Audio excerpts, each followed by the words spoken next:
Speaking of horrifying stories and the LGBT LMNOP community and contradicting liberal narratives, is a video that's gone viral of two homosexual men who purchased a child and are kissing the child, I guess on the child's birthday or something like that. And it's supposed to be heartwarming, and they're getting all the likes and the retweets and the shares. And some people were making snide comments. Some people were assuming that these men were sexually depraved and that bad things could befall this child. And when those people made those claims, everyone else on social media rushed and said, that's terrible, that's prejudice, that's bigoted, how dare you, it's phobic. 24 hours later, you're not going to believe what we've uncovered. Only listening right now, it's two homosexuals wearing t-shirts, holding up a poor little baby, kissing him on the head, blowing out cupcakes. I guess it's birthdays or something, wearing little Christmas outfits. Two giant homosexual men who somehow have acquired a baby and who keep kissing the baby. Okay, I've seen enough. So this video is going around, and it's wrong. If you knew nothing else about the video, you would say it's just wrong because a baby has been deprived of a mother. And if you think that women contribute anything to the world at all, if you think that men contribute something to the world that women can't quite contribute, and women contribute something to the world that men can't quite contribute, if you think there's a purpose for the existence of women, then you have to be nauseated at that video. Because what that video represents is that two men went to the baby store, spent money to create a child with the express intention of depriving that child of his natural mother. One of the most important bonds that a human being will ever have, that especially little babies have, the most important bond that a little baby has in this world, intentionally being severed for the selfishness of sexually deviant men. So already, absolutely nauseating off the top, if you didn't know anything else. But we do know something else, because Redux is reporting, I'll use their exact words. This is their reporting, not mine. Just 24 hours after the video went viral on social media, it has been confirmed that one of the men in the video is a registered child sex offender. Brandon Keith Mitchell is a Tier 1 sex offender in the state of Pennsylvania and was arrested in 2016 after attempting to solicit a 16-year-old boy for sexual abuse. He was a 30-year-old teacher at the time, reportedly. According to records released by the Chester County District Attorney's Office and the Downingtown Police Department, Mitchell solicited the boy to send him nude photographs. He also told the victim he wanted to watch him perform a sexual act and sent the victim approximately 20 nude photographs of himself. I think those two men still have that baby. I think, shockingly, and presumably this was known, he was already a registered child sex offender 8 years ago, 9 years ago now. Somehow he got the baby anyway, because our political order says that he's a married man. Maybe he made a mistake in the past, but he's a married man. He's totally in a real marriage, and married people are allowed to adopt. And married people are even, in our depraved culture, allowed to go to the baby store and purchase babies like their handbags. And we're not allowed to judge or discriminate or come to any conclusions that every society for all of history would have come to. Now, I can already hear the chorus of my critics on the left and some on the squishy right.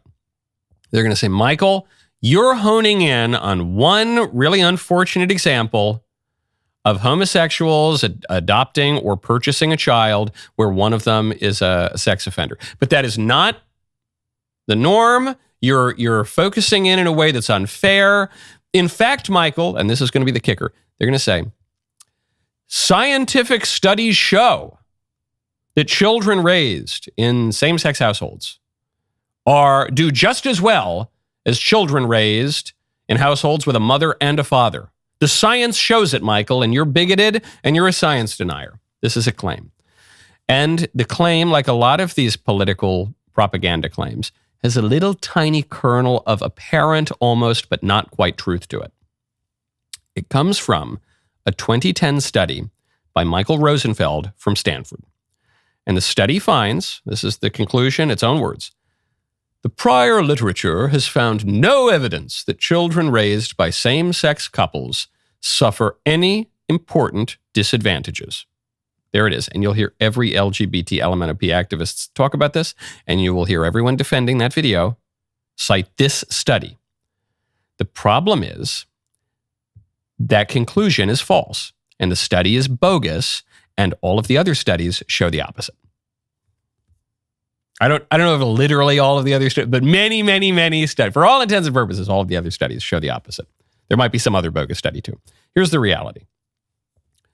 There's a study, 2013, out of Canada by Douglas Allen, Simon Fraser University. Analyzed data from a very large population-based sample, found that children of gay and lesbian couples are 65% as likely to have graduated from high school as are the children of married opposite-sex couples. 65%. That's a failing grade, last I checked. Go to helixsleep.com/Knowles. I occasionally have sleep problems these days. The sleep problem is I don't have enough time to sleep, and I have screaming children sometimes, and I'm on the road a lot. You know when I don't have sleep problems? In my Helix mattress. Absolutely love Helix. I've had my Helix mattress for 5 years or something at this point, and I love it so much. I got Helix, not only for my eldest kid, but my middle kid. What makes Helix different is they don't just sell you some random mattress. They match you with the perfect mattress for your body and sleep style. Whether you're a side sleeper, a back sleeper, a Greek Adonis Giga Chad, they've got you covered. All you have to do is take their sleep quiz and match your ideal mattress. Trust me, when you find that right match, you are going to wonder how you ever slept on anything else. For those of you who sleep hot, I'm certainly hot when I sleep. The temperature regulation is a game changer, especially when we're heading into these warmer months. I just love it. Head on over right now. It's the perfect time to upgrade your sleep because Helix is offering a terrific sale. helixsleep.com/Knowles. Get 27% off site-wide. helixsleep.com/Knowles, Canada-WLAS, for 27% off site-wide. Make sure you enter our show name at checkout so they know that we sent you. helixsleep.com/Knowles. Children who are raised by two fellas or two lesbians are 35% less likely to graduate from high school. Now, this backs up a study that was conducted quite a while prior. 1996 out of Australia, Soterios Sarantakos, Cambridge University Press published it. Study of 174 primary school children in Australia compared the social and educational development of 58 children living in married families, 58 living with cohabitating heterosexuals, man and a woman living together, not married, living in sin, and 58 living in homosexual unions. The authors found that married couples offer the best environment for a child's social and educational development. So the normal married actual couple, mommy and daddy, followed by cohabitating heterosexual couples, followed by homosexual couples. Without question, the kids raised by two daddies or two mommies do the worst. Without question. Now you might say, well, that was 96. That was before the gay rights movement. There has been so much progress since then. No. 2007, Abby Goldberg out of Clark University has a study of 36 adults raised by lesbian, gay, and bisexual parents. 15 of them, this is 42% of adults raised by LGB parents, described challenges relating to their ability to trust other people. 42% of these people raised by two mommies or two daddies or just otherwise sexually bizarre parents, 42% say they have a difficulty trusting other people. Now you might say, well, that's just a small sample size. Okay. 2009, Theodora Sirota, Seton Hall University. A study of 68 women with gay and bisexual fathers and 68 women with heterosexual fathers found that women with gay or bisexual fathers had difficulty in adult attachment areas. They were 1, less comfortable with closeness and intimacy, 2, less able to trust and depend on others, 3, experienced more anxiety in relationships compared with women raised by heterosexual fathers and mothers. Okay. Well, Michael, that's still a small sample size. Okay, let's keep going. 2012, Daniel Potter, American Institutes for Research. A study published in the Journal of Marriage and Family found that, quote, children in same-sex parent families scored lower than their peers living in married to biological parent households on 2 academic outcomes. And then we got a really, really big study. If you want just one really big study to shut down this ridiculous argument that two mommies or two daddies is exactly the same as a mommy and a daddy, and everyone turns out the same, something that we all know intuitively is not true. If you think that men or women contribute anything to the world, you intuitively know that isn't true. There was a 2012 study out of the University of Texas at Austin. The This found that young adult children, ages 18 to 39, of parents who had same-sex relationships before the subjects had reached the age of 18, were more likely to suffer from a broad range of emotional and social problems. This is the kicker. The children of lesbians and gay men fared worse than those in intact heterosexual families on 77 out of 80 outcomes. 77 out of 80, almost all of them. And the exceptions, by the way, related to relatively minor points, like voting habits. Do you vote? Or alcohol use by children of lesbian mothers. So there were these little minor exceptions. Otherwise, the kids of straight, normal couples did better on everything. 2013, should I beat this horse into the ground? I think I will. I think I will, because there are people on the left and on the right, horrifyingly, even on the right, who will defend that video. Even after it comes out that one of the guys is a child sex offender. They'll defend it. Oh, no, Michael. It's just one exception. The science says otherwise. The science says otherwise. How many more studies do I have to cite? 2013, Susan Golenbach at Cambridge. This actually pertains to the IVF, because the only way that two fellas or two ladies can have a child, if you've passed 7th grade biology class, is if they adopt or if they go to the baby store and engage in in vitro fertilization and then hire a surrogate. Well, what happens then? Let's just focus in on the surrogacy aspect. There was a study in 2013. Children gestated by a surrogate had higher adjustment difficulties at age 7 than other children who came about the old-fashioned way. What does that mean, adjustment difficulties? They had aggressive or antisocial behavior. They had emotional problems. They had anxiety. They had depression. That's just if you're born via a surrogate, which heterosexual couples can use too. That's also very, very bad for children. It's wrong for other reasons as well, but it's also very bad for children. Last study I'll cite. 2015, Donald Sullins, British Journal of Education, found that emotional problems were over twice as prevalent for children with same-sex parents as for children with opposite-sex parents. I don't have that long a show. How many more studies do you need me to cite?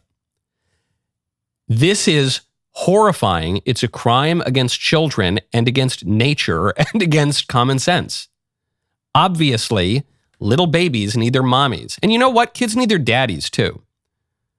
And they're not going to do as well if they're being raised by two men who are selfishly purchasing kids, or two women, or a single parent who is intentionally depriving a child of a parent. Obviously, look, it's a fallen world. Sometimes spouses die. Sometimes divorce even happens, though we want to discourage that as much as possible. It's a fallen world and we make do with what we can. But to intentionally set a child up for failure in this way, to feed the delusions and selfishness of adults, is horrifying, okay?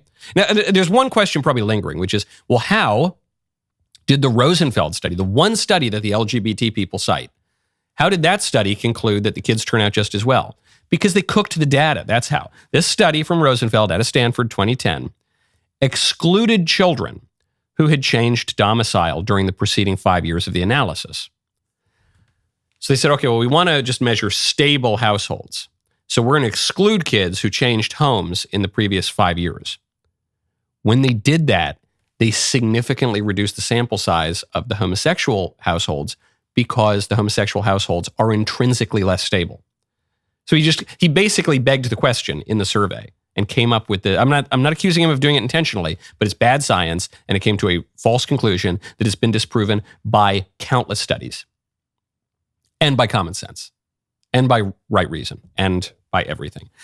This is completely unacceptable. I know this is a hard saying. Listen, I grew up in New York, LA, and I went to the gayest university in the world. A disproportionate number of my friends over the years have been, of eccentric sexual desires and things like that. So I really don't say this from a position of irrational animus or hostility or anything like that.